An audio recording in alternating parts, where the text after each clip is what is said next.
Hello, I'm Doug Walker. This is... Me. That's me. I am you. You're me. I am you. Me. 5 points if you know what movie that's from. Not Mini-Me, the I am you, but never mind. Okay, so this is... Eunice. Okay, that's a big clue if you... Well, not if you haven't seen the movie. I haven't seen it, they have no clue what the hell we're talking about. But you should see it anyway. Regardless, this is a new section we sort of wanted to try out because a lot of people, when we do a Nostalgia Critic review, they're like, well, how much of your real opinions is in there and stuff, and it's... Just depends, really. Yeah, I mean, sometimes it's like Normally really we try to pick bad deal. movies, so they're not particularly good, but sometimes, I don't know, we like a movie more than we're probably letting on, and other times we've done a movie where the reviews has been, yeah, this sucks, but deep down inside it hurt us on a very visceral level. And one of the things with that, I think, is that they ask, well, is that what you really think? Are you really that angry? Usually I'm not quite that angry. Like, I can really hate a movie, but it's not like, God damn you, humanity, or something like that. There's a select few. Yeah, there's no select few. So, and on top of that, it's usually me in front of the screen, and, Rob's one of the writers, but he doesn't always get, a fair share. And there's a lot of times where you can really go into detail about these movies. I get exactly what I deserve, sir. And there's a lot of times we can really go into details about these movies, so we're doing this section now about our honest thoughts about a film. So Sophie's Choice. Yeah, let's talk. What a hack film. Sheesh. Downer. I thought it was a comedy. Wow. That'd be the darkest comedy of all time.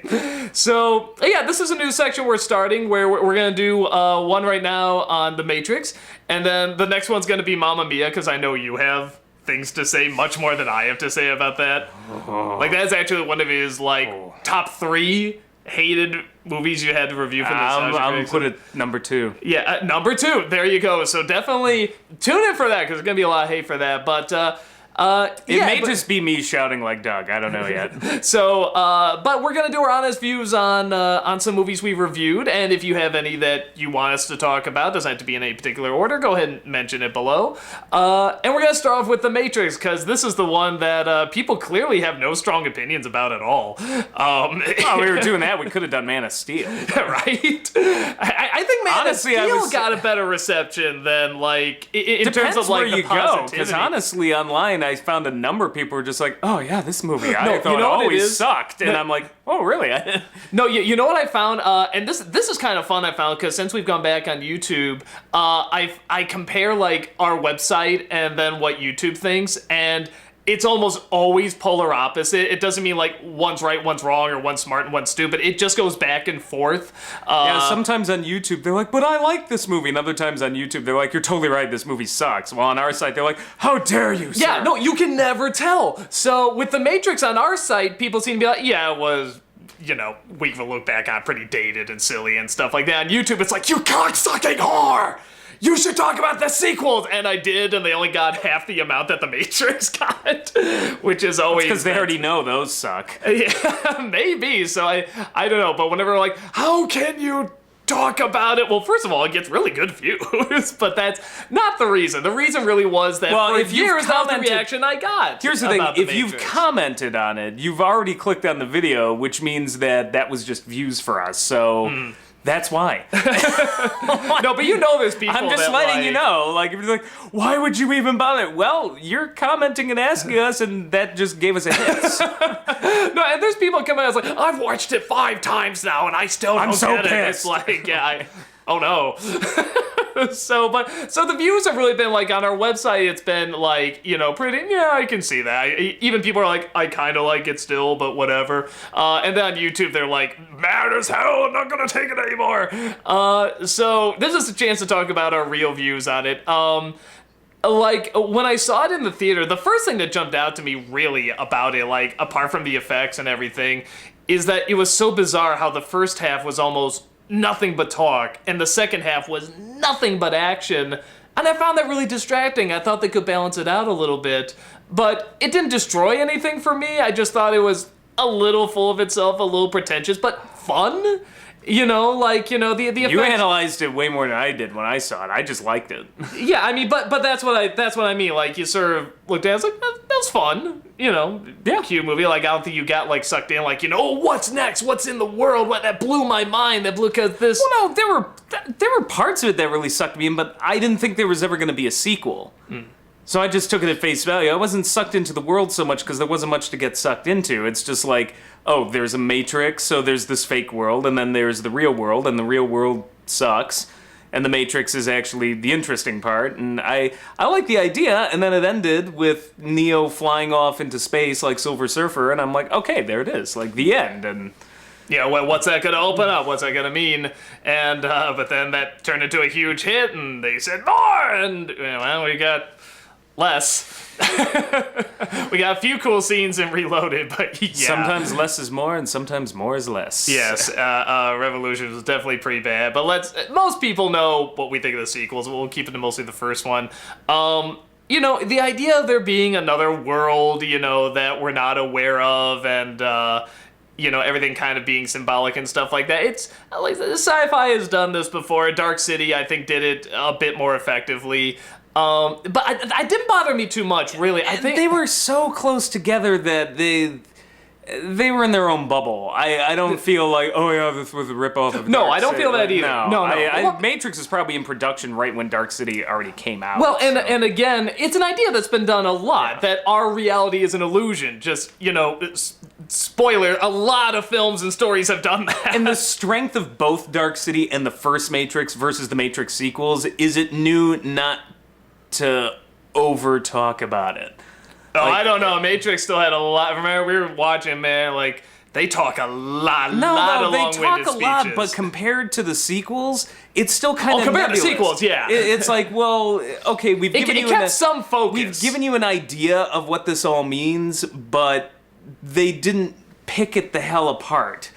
Dark City did it even less. I mean, Dark City was very vague, which I like about it. Dark City is just almost like a Star Trek episode where it's just like, you were searching for here, and it's really in here. Human! And the Matrix talked to death about it, but it knew how not to really overstay its welcome as much as the sequels did. Like, it gave you just enough that you're like, oh, well, I can ask questions of my own watching this. And then the next two films just proceeded to just answer a whole bunch of questions. I was like, I didn't need to know the answers to that. I want to figure out the answers for my damn self. Well, I think you brought up a great point. Something I really like more in Dark City than The Matrix or The Matrix touched upon is that it does allow you, instead of shoving all this saying answers, it's saying, what about these questions? Have you asked these questions? Have you considered these questions? And that's why I like Dark City a little bit more, because it is a little bit more vague.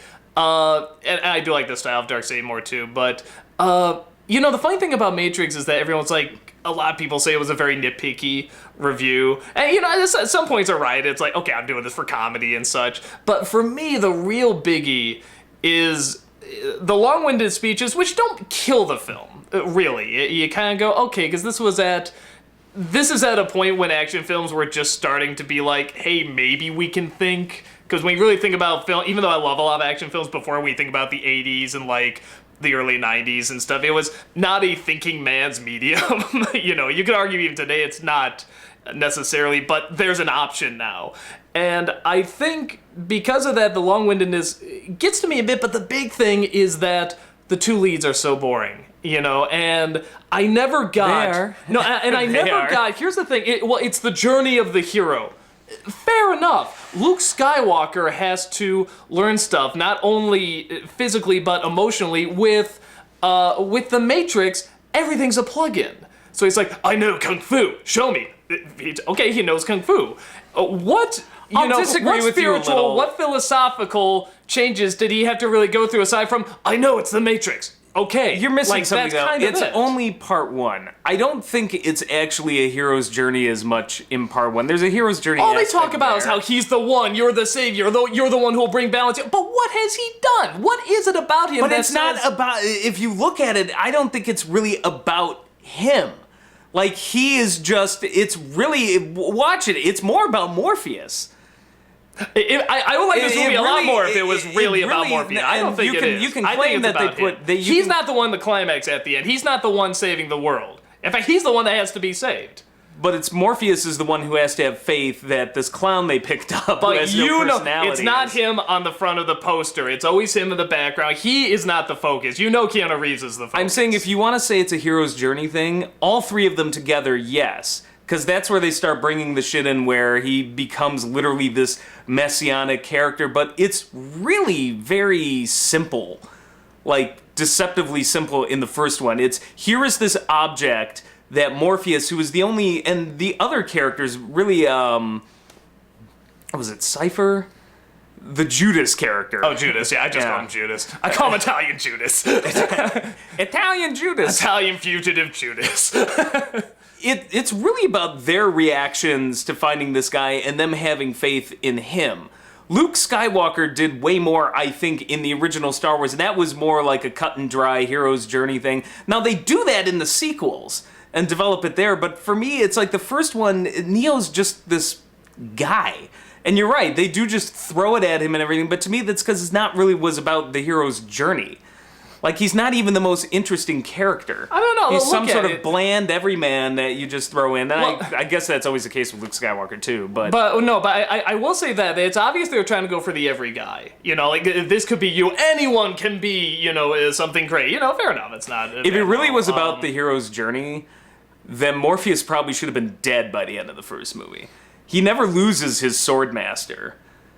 You know, like Luke loses Obi-Wan or something. Okay, it doesn't There's be not word a lot for of, word. But like I'm Star saying, Wars, well, but know, if you're like- going to use the hero's journey archetype, I don't think it's that I didn't say they follow much it well. of an example. He doesn't Okay. have much of a character either. It doesn't mean it's, you know, well, this one had a lot of a character too, and this didn't. So clearly it's not the archetype. I think it is. They just didn't do it very well. I think if you watch it, most of the investment comes from Morpheus. I will say this, out of all the characters, you know, Smith is just fun to watch. Hugo Weaving's just fun to watch. And Morpheus is the only one where I'm like, oh, I hope he doesn't die. Like, I like that because he knows what he's talking about. He's pretty badass. He actually does have a character. He even has an arc when you think about it. Like, his faith is kind of challenged and so forth, you know, much more than Neo does. My point. No, but he's not the main character. He's not, you know, at the very end, it's not Morpheus and Hugo Weaving having the fight. It's Neo and Who Hugo comes Weaving. out of that movie and says, you may want to be Neo because you can do the kung fu, but who comes out of that movie and says, yeah, that's the guy? Like, nobody. Everybody, you think of Morpheus. Hell, you even think of Trinity more. She's more in charge through half that film. But that's my point. I think, even though it's supposed to be like he's learning and becoming strong and everything like a lot of Heroes' Journeys stories, we never really see much of the learning, and most importantly, you never see the emotional impact. I think at the most, when they come back, he's like, you know, that place had really good noodles. And even though we kind of made fun of it, I know what they were doing. They were trying to do like, oh, like now that he's back in here, he sees it different and the world looks a little different. It's like, fair enough. But the rest is all kung fu and just him fighting and saying, wait, we should go save him. And that's about it. You know, everything else is just the kung fu. So in your opinion, you think the main character of the movie is Morpheus? Yeah, to a certain extent. Do you think they had that in mind? I don't know if they had that in mind, but that's what it comes off as. Or is this kind of like your theory that the main character in Lord of the Rings is not Frodo, but it's Sam? Oh Christ, it's not Frodo. Good Lord, no. Sam is the one that is the anchor of that story. Frodo's just the dude carrying the ring. Oh, no, I'm not disagreeing. By the end of I'm it- saying, you know, trying to give context here. Yeah, I mean, by the end of it, Frodo collapses and Sam, like, lifts him up and he's like, I got this. And, like, carries him to the mountain. Like, it's really... Yeah, if anything, Frodo at kind of any- fucks it at up. any key- He's got it. He's like, Yeah. you know. No, and if you read the book, it's the same thing. A lot of people will say flat out their favorite character is Sam. Or Gandalf, you know, Yeah. but... yeah, I think if you really look at it, the main character, and that happens a lot in stories. Like, you'll find that supposedly the secondary character ends up kind of being the main character. Now, I'm not sure that works throughout the whole trilogy, which is why I'm saying if you look at the trilogy as a whole and count the sequels into it, you can say Hero's Journey. But if you're looking at the first film as a standalone film, which it was, it's not as much of a hero's journey as Star Wars, which was also a standalone film. We look at Empire and Jedi or whatever, but like when you look at that Star Wars, it's like that could have ended with that awards Yeah, ceremony. even just if- like it could have ended and should have in the Matrix's case with Neo taking off. You know, that was the point. It's about Morpheus finding this guy and saying, you are the one I was looking for. You're the one. I have faith in you. All of you other guys, you have to have faith that this idiot I found is the right idiot. And in the end, what happens? He says, I'm going to go free everybody, and does it. Morpheus's quest, in the first movie at least, is complete, and then they dragged it on through 2 sequels. Okay, I will say this though, because if the movie was about Morpheus and Neo was really more of like the side character, I would probably like that more. I'd probably enjoy it more. But at the same time, I mean, the only example kind of I have right now is maybe Wicked, where it's like we're looking at the point of view as somebody different, where the main character, Dorothy from before, is actually now a side character, or even the Good Witch is now a side character. That is clearly, no question whatsoever, the witch is the main character in that. Wherein, the focus is on her, even though there's other important characters going on. Where in this one, the focus clearly isn't entirely on Morpheus, it's more on Neo. Morpheus I don't even think comes in until like the end of the first third. Like, technically. Well, but he's talking to him the whole time, being like, go here, do this, which is its own set of problems, because I think when I was watching it, I was pointing it out, I was like, how can these computer programs miss Neo simply... Yeah, the cubicle wall and everything. Walking through, I'm like, they're programs in this... How do you do that? Like, if you're a computer program, shouldn't you just have a system where you're just like, well, they're plugged into the Matrix? Why do you even need to physically find this guy if you can rewrite the program? Because she says, oh, when you see glitches and this and that and you think it's a ghost, that's really the Matrix rewriting itself and doing that. Then why don't you just pull the plug on Neo, rewrite the program so he never existed within the Matrix, and everybody else goes on like not giving a shit? Well, and this is kind of my other problem with it too, is that because a lot of people are saying, well, you're nitpicky, you're reading too much. How come you didn't question this in, stuff like this in The Dark Knight or something like that? Which, first of all, I did, but it I did too. Yeah, but it didn't ruin anything for me because the emotional focus was always there, and I think even people that like The Matrix are like, no, emotionally, there's nothing there. I mean, it's cool ideas, which they are. It's cool, really groundbreaking effects and action.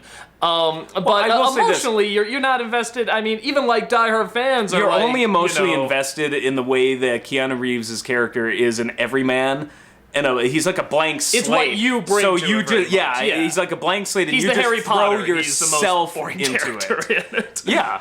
But I mean, the Harry Potter too, but I mean, it is Harry Potter syndrome, though this predated Harry Potter by about a year, I think. So, but I don't know. I don't think I disliked the movie anywhere near as much as you did. But when I first saw it, I thought it was okay, and the more I admit it could be the hype. I did like a whole editorial about this. Well, it doesn't stay. I will say this. It could be the way everybody was so insulted when I would just say, yeah, it never did much for me. I mean, like, everybody, fucking Dante Bosco, remember? He's like, really?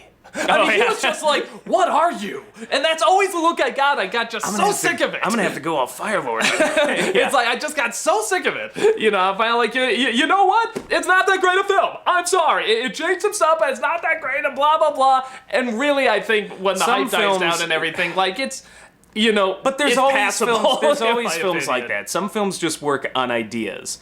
The Sometimes ideas you are just cool. don't get the complete package. Yes, you're not as emotionally invested, but there is an interesting conceit to that film that nobody ever really talks about, which is they're all in a soulless computer program and have been raised in this computer program from day one. I always looked at it like this. Of course they would talk like that. Of course they would have no emotion. They've all been being run by computer programs for the bulk of their lives.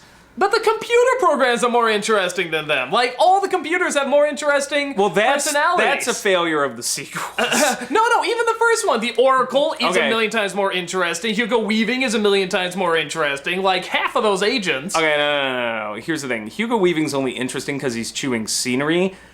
I don't get much emotion out of him, really, and the crazy until the sequels with the No, come on. It's laughs like, and I need to leave. Because even though I'm a computer, I have want now.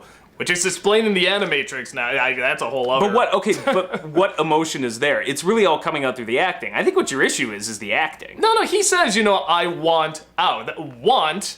or I'm done with this place. I'm angry with this place. That's because he's a virus. And I will say this. I thought that was an interesting part of the movie, which is this idea that these humans being raised in this computer program are all kind of soulless and all talk like they're in a Shyamalan film. Which is another thing I'll say. It had the advantage of coming at a time when this Shyamalan style of acting wasn't as fucking annoying as it is now. We didn't have 20 of these films in a row where you're just like, use a contraction, have an emotion, dear God. Now with Avatar, now with like the last Airbender movie and all of these Shyamalan films, the and Nolan now films as well, the Nolan films to a degree. But you never saw Interstellar. I haven't seen Interstellar yet, but now with all of that, we can kind of look at it and be like, oh my God, I'm sick of this. But at the time, like, I was like, okay, it's actually kind of amusing to watch these, Keanu Reeves go, whoa. And like that, now it's worn out its welcome. So I'm wondering if some of this is in hindsight, because at the time I thought it was kind of cool. No, there is some truth to that where it's like a lot of this talking, like I said, it didn't. Now you see it everywhere with the Nolan films and stuff like that, and it's not entirely bad because it's like, what are you against people being smart or learning something in a film or philosophical? No, please. Well, it's not that they're smart; it's that there's no emotion. No. But I mean, even films after The Matrix, it's more that film is still a visual medium. Say only what needs to be said. Yeah. Say what is going to stick with you. I saw The Imitation Game, and Cumberbatch's performance had a lot more emotion in it, and he's a super genius who's also socially awkward, so it can be done. You know what I think happened? I think somewhere, and I think you can thank/blame The Matrix for this, the films being made with these comic book movies and stuff, the ones that are very long-winded, suddenly became analyses of the film you're watching while also being the film. Oh Christ, you can throw Unbreakable in that list too. Yeah, you can. Well, this isn't a comic book movie. It's about comic book movies. Like, no, why don't you just make a comic book movie? That's interesting. No, there's a lot of truth to that.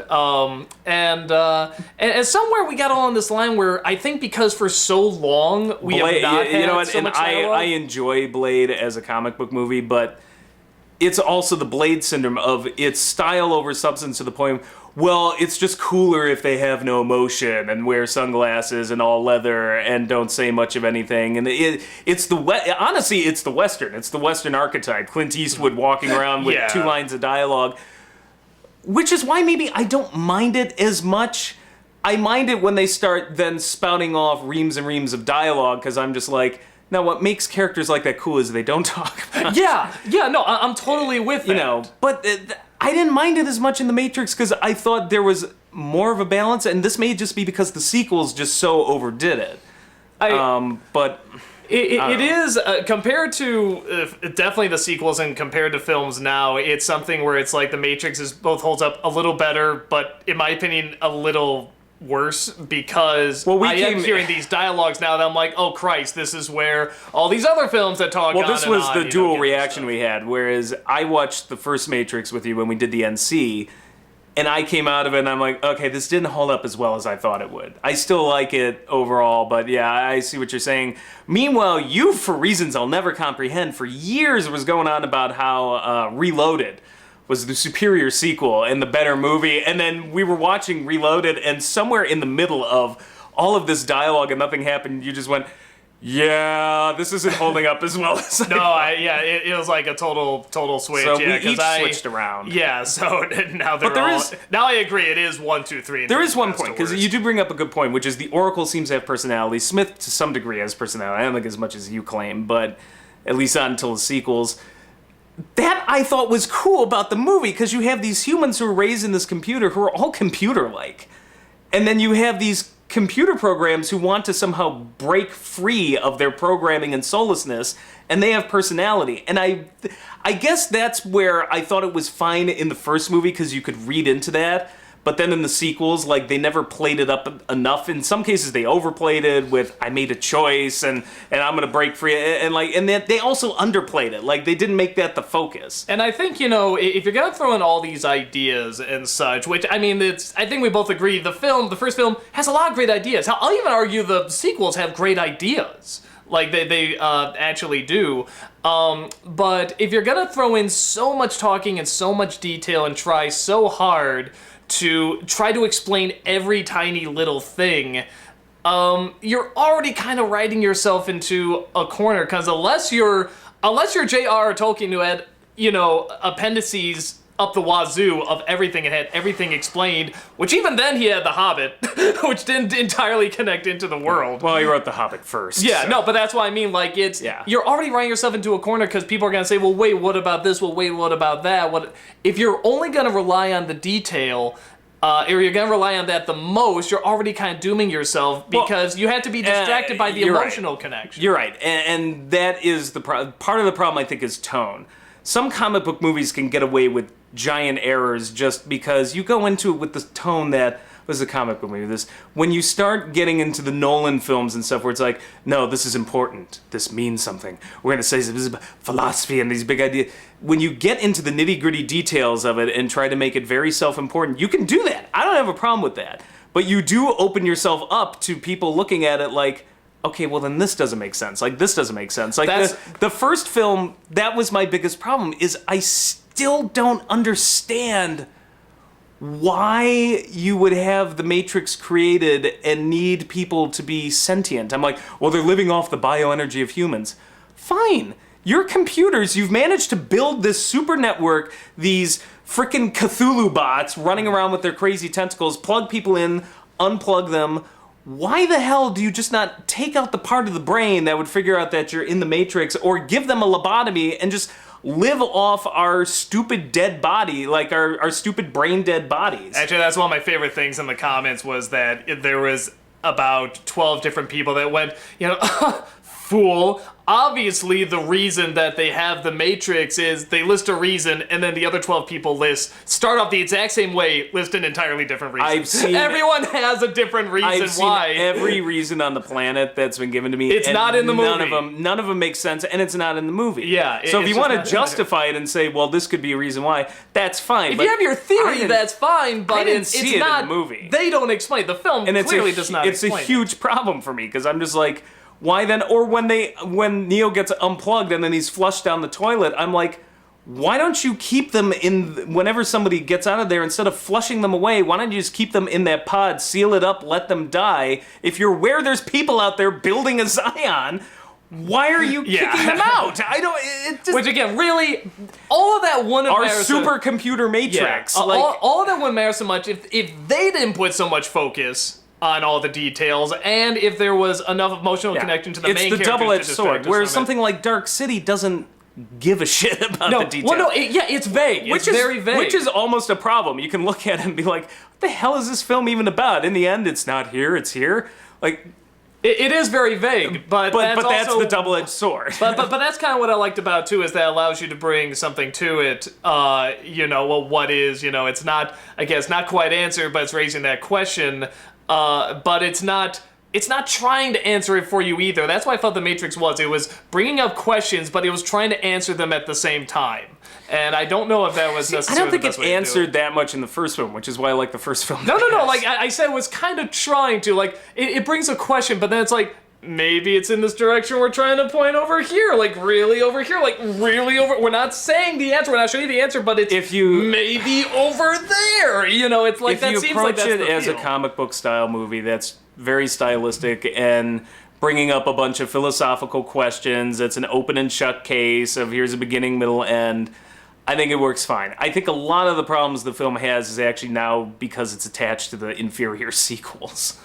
I don't know. I've had issues with it, but I will admit I do not. I don't hate the Matrix. I don't hate the first one. And I had a lot of things that we complained about too. It was also the first to do it. Yeah, no, there's a lot to that. And it has inspired the bullet a lot. time thing, the style and everything. We grew sick of it because Hollywood rips itself off constantly. But I mean, in 1999, that was hot shit. I remember being blown away, like, holy crap. And then by the end of the third film, when they did bullet time for the 180th time, I was like, seeing it, like, just done. Yeah. No, and when people are like, how dare you pick on the effects? Of course they're going to be dated. I know. I really know, guys. There are very few effects that can hold up so well that it's like years later. Some still surprisingly held up. Yeah, there's actually one or two that are pretty decent. But yeah, again, it's A, that's for comedy, and B, it's more sort of taking people down a notch when they say, it's flawless, No, there's a lot of problems with it. Like, there's really problems with any film. I don't think anybody's saying it's flawless. Oh,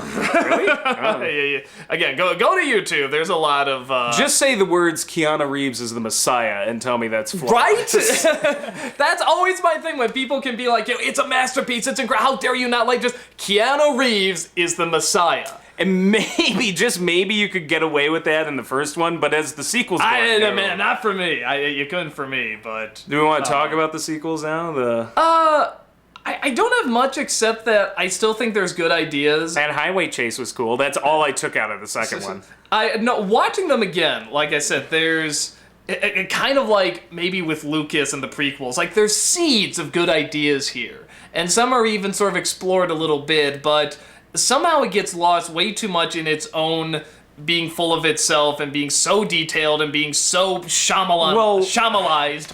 And then there was the twist that everybody saw coming that never happened. That never happened. Which is, what I thought at the end was that they were still in another Matrix. That this was that's why everybody thought. That the Matrix was clever enough to have done a double trap where they think they're out, like when you have a dream and you think you've woken up in the dream, and you wake up the third time and realize, oh shit, I never got up and went to work, now I gotta do that all over again. Well, and wouldn't that explain, like I said, it would explain everything. Explain all the plot holes in it as well, the stuff that doesn't make sense. And the stupidest thing I ever read was some people replied with, no, I mean, they couldn't have done that because that would have been too obvious. And I'm like, so what they Not as went obvious with, as he's Jesus. So what they went with Space Jesus was better. Yes, it may have been obvious, but it would have made sense. Unlike what they went with, which makes no sense. I still can't figure out. I'm like, where did he get this power from? You know what? Actually, no, after editing it over and over and over and watching these goddamn speeches over and over and over, they did explain it. Oh, do tell. No, okay. Please. So it's the anomaly, Neo's the anomaly. Yeah. That every time they create this world, there's this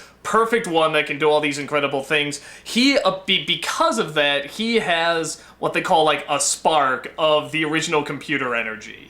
So that's how he can connect with them and stuff like that. What the fuck sort of sense does that make? I'm not saying it makes sense, but it is technically explained. So it's not just he can hold out his hand and they disappear because he's Jesus. Is that he has some connection with the spark or whatever, the same energy that the machines are made out of. So he is, I guess, in spirit, half man, half machine. If you plug me into the internet and then unplug me, I can't throw my hand at my hard drive and turn it on. I didn't say it makes sense. I'm just saying that it is technically explained. In fact, there was actually a few jokes I took out because of that, because when I listened to one of the speeches, I'm like, and I put together, I'm like, okay, well that kind of explains them as, okay, I'm just gonna take out some of these jokes, just one or two. As far as I'm concerned, that's not a good explanation. As far as I'm concerned, that's just saying a wizard did it.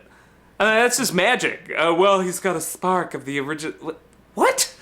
Yeah, no. Really? I'm not saying it's good. I'm saying that they did explain it. But it still makes like very little sense, But if he was half cyborg, maybe, and had a Wi-Fi system.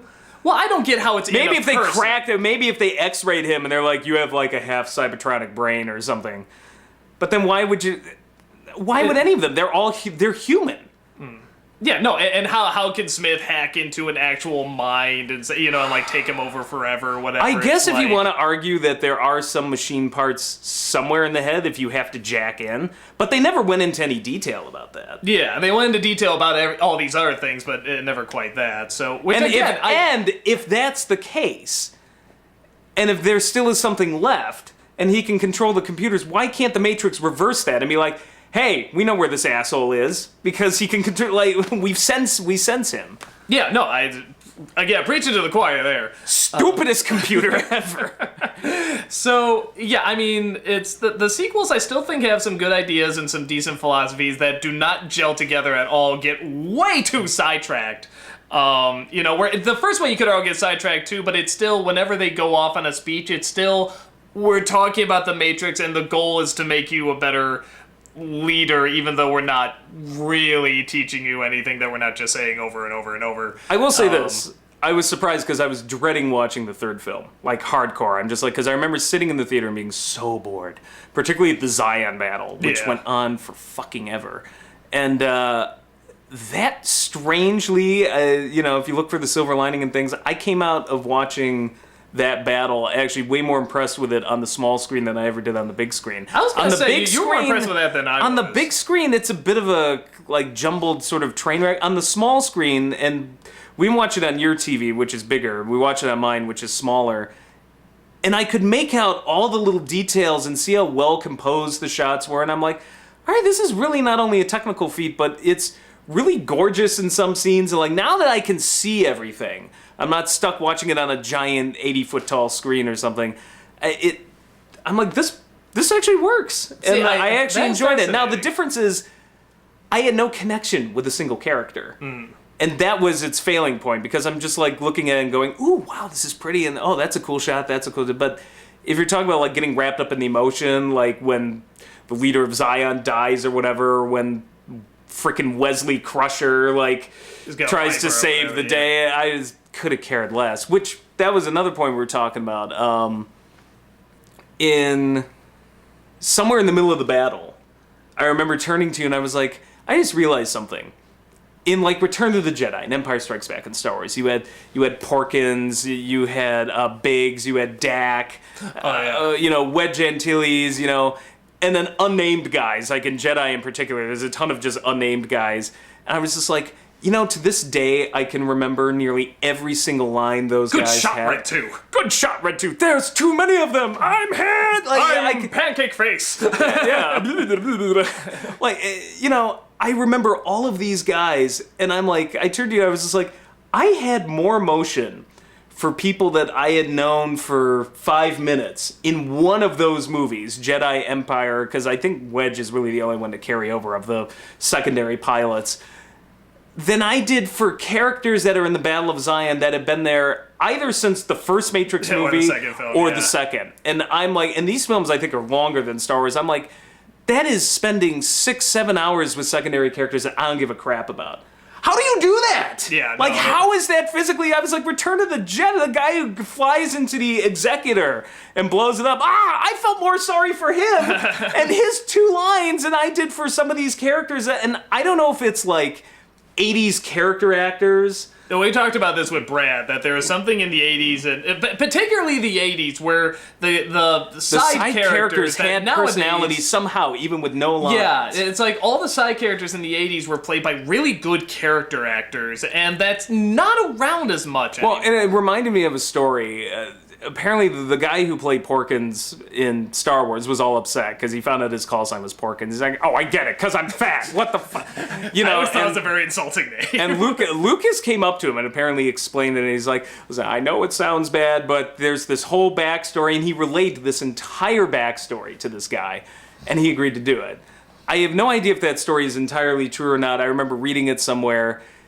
It makes me wonder if Lucas and other directors, at least in films like that, do that with side characters and are just like, yeah, like here's a little backstory, like a primer, like this is where you come from. I wonder if that informs their performances at all, or if that's just a coincidence and it only happened with that one guy. But I feel like and maybe the Wachowskis did. Maybe they're just not good directors, and maybe they couldn't teach these people how to act, or they sucked the life out of them. But I wonder if maybe they just never came up to these people like, this is what your character is. This is your backstory. You got pulled from the Matrix, you did this and this.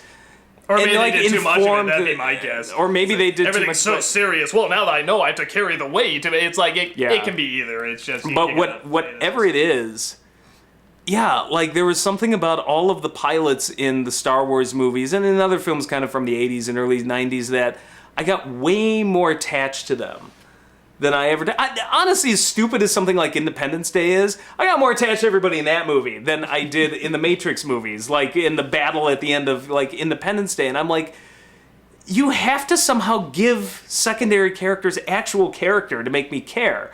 Because otherwise it was just, here's a bunch of people just getting blown up. The last thing I'll say, because I'm sure we rambled out enough about this, but it's something that I think we both noticed about all the Matrix films that is a really good thing, and I sort of like you don't see that often, maybe more nowadays, but definitely not back then. Wide range of races in that movie. Like, count the white people. It was strange. The main characters are white. It was... which you could argue, well, hey... fair enough. Although Will Smith, I guess, was supposed to be the lead. How much better would these movies have been? If Oh my God! If Will Smith had been the lead, that would have been amazing. Instead of Will, would be just a damn. It'd be so much more charismatic. But It'd be raining bullet time here in New York. But yeah, like it's you look at just Welcome to Zion. you know, there's like a few more maybe in the first film, but in the second and third, it's like when it's count the white people, they're either the two leads or they're the bad guys. Like everyone And I will else, note that it's the two white people that are the most boring. Yes, honestly. So that is something I really, really admired about all the films, is that they weren't like, okay, let's just make them all white, you know, or once in a while throw in a token black person or Asian person. So like, they're all different ethnicities, and I really like that. I thought that was really nice, keeping that variety in there. It's just honestly more realistic, you know. I mean, because there are just so many different. I do remember us talking about that. I was like, that was something I really did appreciate about the movie. I was like, well, here's a wide range. And it makes sense if you're pulling people from out the entire world of the Matrix. Yeah. So it's still annoying that it's still two white leads, but I'll take baby steps. And really, when it's all said and done, you know, it's the old thing about when we were talking about Song of the South. It's like, yes, Song of the South is racist, but I will also note that any child that watches that is way more interested in Uncle Remus and his stories than any of those two boring white kids. Yeah, than any of the white So there is an people. aspect of it that at least the ethnic characters have actual character. Yeah, it's very much. Well, the same thing we can take out of this is The Matrix is our generation's Song of the South. Groundbreaking effects at the time. Even some interesting philosophy. I didn't say that. I didn't say that. I didn't say that. Yeah, you did. So, yeah, this is pretty much our thoughts on The Matrix. Like I said, I mean, I think at best I like the first movie. It's got some problems, but the sequels, no. I think at best it's okay, but I don't think it's as rewatchable anymore. For me, it wasn't even that rewatchable to begin with, but it's like, it's some cool action, cool I had fun ideas. rewatching it. You know. I still think the biggest sin is that Zion is incredibly boring. Whenever they were outside the Matrix... To me, it's that the one is incredibly boring. Yeah, but whenever they were outside the Matrix, I could have cared less. Whenever they're in the Matrix, and that goes for the first movie, the best scenes in the first movie are when they're in the Matrix. So that's where all the fun is. Yeah. So, yeah, that's kind of our real thoughts on that, just us rambling on. Join us next time. This guy is going to be, he's going to hand a big slab of angry for Mamma Mia, so we will see you at that one.